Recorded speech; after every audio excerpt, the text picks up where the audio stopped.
Dan sekarang Gibran ada di jalur itu. Mungkin masih pemanasan. Tapi siap atau tidak, ia sedang mengisi sepatu besar sang ayah. Dan kalau kamu tanya, apa bukti Gibran benar-benar siap? Jawabannya, lihat reaksi musuh-musuhnya. Orang yang gak punya ancaman, gak akan ditarget seganas ini.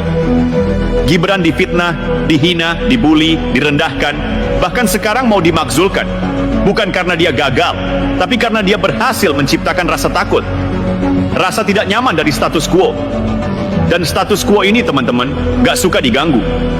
Padahal yang Gibran lakukan cuma satu, melanjutkan kerja Jokowi dengan gayanya sendiri. Lebih muda, lebih gesit, lebih langsung. Tapi nilai yang dibawa tetap sama. Kerja nyata, bukan basa-basi. Dekat dengan rakyat, bukan sekadar datang lalu hilang.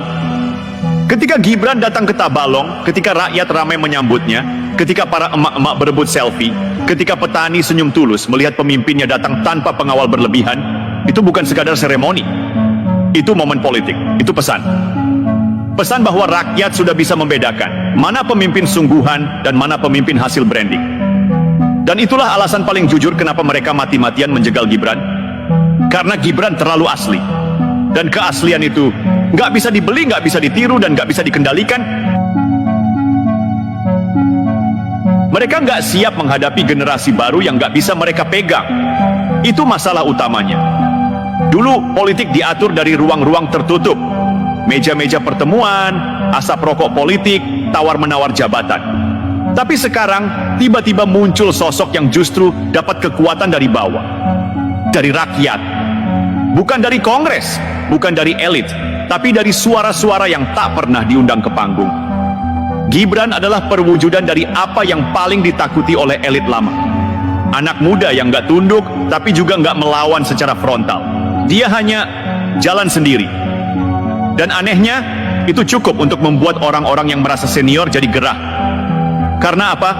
Karena Gibran tidak pernah meminta izin kepada mereka untuk sukses. Dan yang lebih menyakitkan lagi buat mereka, Gibran tidak mengemis simpati. Dia tidak main narasi korban. Dia tidak pasang muka tersudut. Dia diam tapi bergerak. Dia diam tapi diteriakkan rakyat. Dan itu lebih bising dari semua konferensi pers elit partai manapun. Sekarang lihat gerakan para purnawirawan politik itu. Seruan pemakzulan yang dilemparkan dengan nada nyinyir tapi bungkus konstitusional. Padahal mereka tahu tidak ada alasan objektif untuk memakzulkan Gibran. Tapi kenapa tetap didorong? Karena mereka ingin menciptakan kesan bahwa Gibran ini bermasalah.